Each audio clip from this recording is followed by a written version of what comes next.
What's up everybody, welcome back to Pens and Tea. My name is Carrie and today my face resembles my shirt. It's definitely getting warm up in here, which I have a love-hate relationship with. I love it because I'm always cold and I hate being cold, but because I'm always cold, I'm not used to being warm. This is weird, but this is not what we're talking about today. No. We are talking about what I consider to be next level fountain pens. I talk a lot about really expensive fountain pens and I talk a lot about really inexpensive fountain pens. And when I mean inexpensive, I mean like the pens that you would use or buy when you're just starting to get in the hobby. So maybe you've been using a Pilot Varsity for a while, Platinum Preppy for a while. We've got like a Pilot Metropolitan, Lamy Safari, the Jinhao Shark pen, which is really a great pen by the way, or a Kaweco Sport. All of these are great fountain pens to start off the hobby with. And I say start off loosely. I've been in this hobby for many years now. Many of you who have been watching this content have been in the hobby even longer than I have. Just because you quote unquote this is a starter pen doesn't necessarily mean that you can't use it afterwards. It's just this tends to be some of the first fountain pens that people experience. That said, use them for 20, 30, 40, 50 plus years. Do it. That's why they're here. But you have done these, you've been using them for a while and you are wondering what's next. So what I've done is I've kind of used the price range of roughly $40 to $100 US because the vast majority of the people watching my content, like I think the last time I said 95% and then I checked yesterday, it was actually slightly under 98% of the viewers are from the US, which makes sense because pretty much every store is based out of the US. There are a few Canadian stores, but not a whole lot. So you want to know what's next. What is like if I spend a little bit more money, what could I potentially look at? I would say this is probably the biggest jump in price points, sort of, between something like, you know, a Varsity or the Jinhao Shark pen, which are really only a couple dollars up towards potentially $100. Excuse me. There is something, and I would encourage you to Google it if you don't know what it is, but it's called the law of diminishing returns, which basically means that when you start, like I'm just gonna use fountain pens as a example because that's what we're talking about. When you start fountain pens, the more you're willing to spend in the beginning, the greater the difference, generally speaking, not always. Generally speaking, the greater the difference will be between a $2 pen and a $100 pen. Really, to me, after that $100 to $150, maybe $200 mark, the law of diminishing returns starts to kick in. And anything beyond that, you know, once you start to spend more money, the jump in performance, let's say, or enjoyability, let's say, really starts to decline. It's like more and more minimal. So this going from like brand new entry level pens into the next level is probably where you're going to experience the majority of your improvement. And again, I say improvement because writing experiences vary for everybody. It is a completely personal decision. You know, I think the Jinhao Shark pen, to be fair, which is only like I think $7 or $8, writes better than some of the pens that I have that are a couple $100. So it really does, you know, your mileage will vary, but I think the biggest difference is the quality of the actual pen itself. Not necessarily the nib and the writing experience, although to be fair, all the ones I'm going to mention are. It's like you're not just getting like cheap kind of plastic that's going to crack in a little bit that I just dropped on the floor and I don't care about. Now granted, I did that by accident, so I'm still going to pick it up. But that's the biggest thing. Okay, so now that we're 5 minutes in almost, what are my recommendations? Well, the first one might surprise people. because if you've been watching my content, you know that I do have a love-hate relationship with this brand. But all in all, I think it is a wonderful brand that the vast majority of people are really going to like every offering. I've been really picky, and I've been lucky that I've been able to be picky, but that is the TWSBI Diamond 580 AL. This one happens to be the ALR. They're basically the exact same thing. The only difference is that there's like slight ridges on the middle. Why do I think this one is a great next level pen? Well, one, the step up in the build quality of the pens, massive, absolutely massive. This will break eventually. This, probably not. You're really gonna have to do something to it. I mean, I have the TWSBI VAC 700, which is more expensive than this one, which is why it's not on the list. I hit that one with my roller chair that I'm on here, and it's fine. It didn't break, which is phenomenal. So I really like that. I love the fact that they encourage you to take this pen apart completely and clean it. They give you the tools to do that. They give you the wrench, they give you the silicone grease, they give you the instructions on how, so you can take it apart. It is a piston fill, which means it has a huge ink capacity, and the nibs in general are pretty darn good. For me, they tend to be a little stiff, a little dry for my preferences, but again, I recognize that the vast majority of the population who uses fountain pens, that is precisely what you want. So I think for the vast majority of people, how many times can I say vast? This would be a perfect next level fountain pen.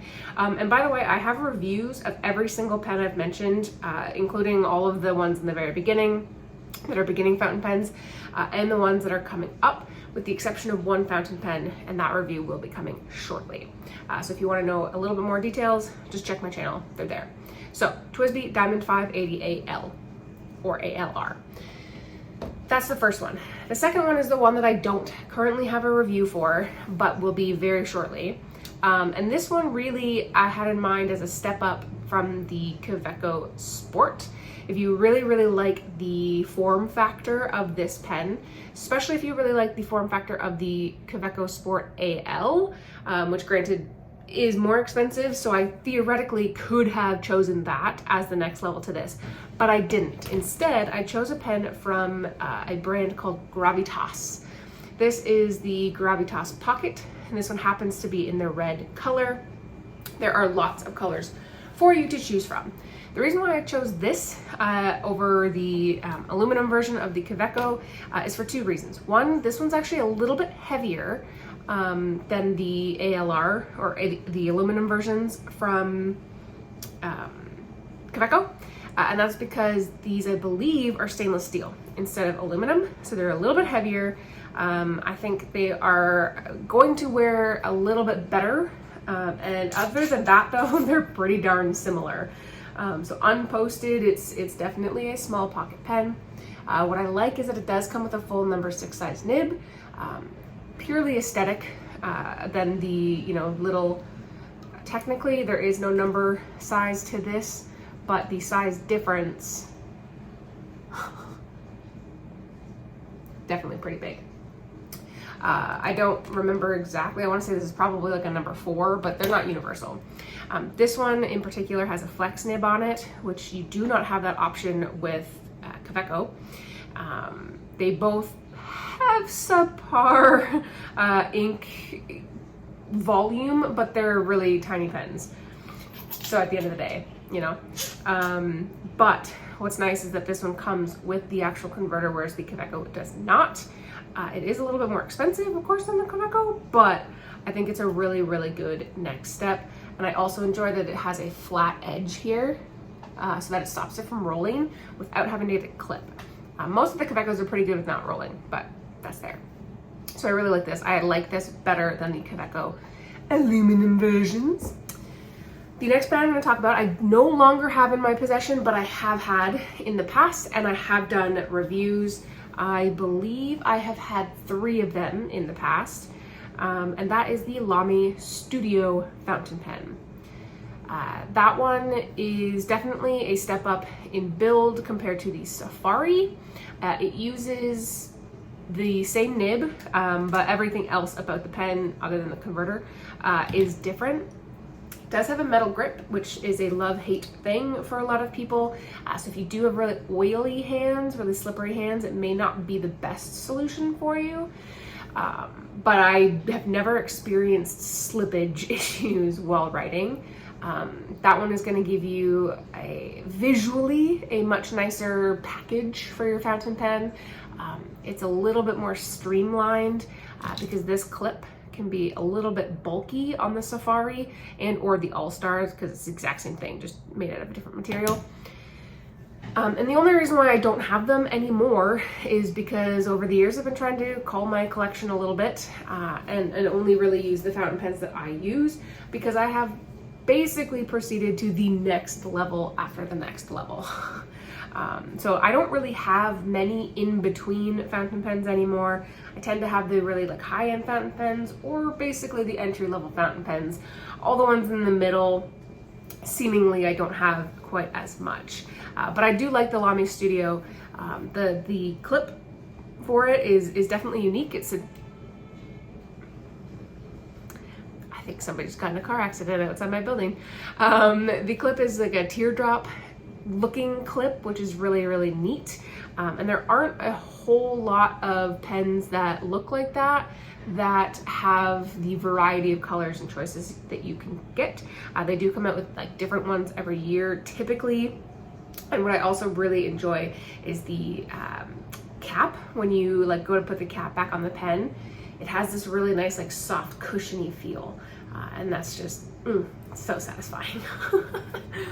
All right, the next one that I'm going to recommend is the reason why I said in the beginning 40-ish to 100-ish, because this one technically breaks the $100 barrier, but that's only because prices just increased. I wrote this list a while ago, and I actually forgot that I was going to make this this video, because I took a few months off. If you watch my channel recently, you'll know why. And I wrote this list well before that even. So because of that, this one now slightly outdates the $100 mark. But I still believe that it is exceptionally worth it. And to be honest, it is actually my favorite out of everything we've spoken about today, including the one I'll mention in a second. And that is the Benu Briolette fountain pen. This one happens to be the luminous amber finish, which will be slightly more than, this one's like about $112 roughly, than the other models that don't glow in the dark like this one, that are just a hair over $100. But I really, really, really highly recommend this fountain pen. It is one of the lesser expensive Benu fountain pens, and it is one of my favorite brands, period. Every Benu I've had has been phenomenal. I mean, I have 1, 2, 3, 4, 5, 6. So I have 6 in my possession, and I have sold a few just because I have too many Benus. The Euphoria tends to be my favorite model, which is a bit bigger than the Briolette, but I absolutely adore this finish. This is precisely what I like in fountain pens. Warm, like browns, yellows, just comforting fall vibes. The nib is a smaller nib. It's a number 5 size nib, but it writes really, really well. Smooth, wet, just absolutely gorgeous. It is a standard international converter, which is absolutely dynamite. I really like brands that use a standard international, and Benu is just a wonderful company. I've never had any problems with them, no matter what kind of communication I've been having with them. So if you haven't checked out the brand yet, please, please, please don't let the crazy flashy stuff influence you, because I know that some of them, you know, can be a bit wild, but I don't even have the wild ones, to be fair. But they make a lot that are more subtle than some of the ones you're probably familiar with. Please check them out. I love them. All right, and then the last one I'm going to talk about today, again, is something that I've had many of in the past, and that is the Conklin Duragraph. Again, Much like the Lamy Studio, I no longer own the Conklin Duragraph. Not that I think, again, it's a bad pen at all. It is not, but it is just something I've outgrown at this point, and eventually pens, even good pens, have to reach the bottom of my personal collection. The Conklin Duragraph, I really like the body of it. The material feels really good in my hands. There are a ton of finishes that you can get. The Conklin Duragraph did go through some ups and downs as far as the quality of their nibs go, but that's because the business itself ran into some trouble. But it is a number 6 size nib, so for whatever reason you don't like it, you can swap it out with any other number 6 size nibs. So like any Yovo nib, for example, you can swap that out, whether you get that from like Goulet Pens or whatever pen company you purchase from that sells individual nibs and things like that. Again, it is also standard international, which is great, and I believe the vast majority of them, there's that word again, the vast majority also have the screw-in converters, which is really nice when you're cleaning off the nib and the feed and the grip section after you've recently inked it up, so that 100% that the converter is not going to accidentally pop out of the grip section, which I've only ever happened once in the many years I've been here, but when it did happen, it stunk because I dropped it and then I got ink splooches all over my floor. So that was less than ideal. But with the screw-in ones, you never have to worry about that. I really like I said, the feel of it. It's a good size. I think it's a perfect next level fountain pen, especially if you find one visually that you really like. I really liked the cracked ice one that I had. I had a green emeraldy one at some point, and I believe I had another one too, but I don't quite remember. I've been pretty blessed in the sense that I've been able to use a lot of fountain pens doing what I do here. So sometimes I forget what I had in the early days, but I've certainly done a review. Like I said, the Conklin Duragraph, the review is going to be pretty old now. Maybe I'll pick another one up down the line just to do like a revisit, because I've been doing that recently with some pens. Like the most recent one I just did, if I can take it out of my pen sleeve, is that it's a vacuum fill TWSBI Diamond TWSBI Vac 700. My goodness, I was thinking of the TWSBI Diamond that I talked about earlier. So those are my kind of top 5-ish next level fountain pens. We got the TWSBI Diamond 580 All, Gravitas Pocket, Lamy Studio, Benu Briolette, and the Conklin Duragraph. But let me know in the comment section down below what you think would be a great next level fountain pen from roughly $40 to roughly $100 US. I wanted to make sure that the pens that I spoke about were pens that I have personally used. I have heard like the Platinum Curados, for example, which also fits in that price range. I've heard that pen is really great too, but I've never had any personal experience with it. So therefore, I didn't want to talk about it because I'm not sure. So let everybody else know in the comment section down below what pens you think would be next level, so that you can help those looking, and maybe those who have been in the hobby forever and ever, like myself, one day eventually will pick that up. While you're down there, do hit the description to check out the link to my Patreon account if you'd like to help support me and what I do here. There is also links to my Instagram. And since you're there, hit that like and subscribe, because new videos come out every Monday and Friday, and randomly Tuesdays. There's a sprinkling of them throughout the year. But as always, guys, if you're watching 19 minutes in, you are the reason I make these videos, and I will see you next time. Bye.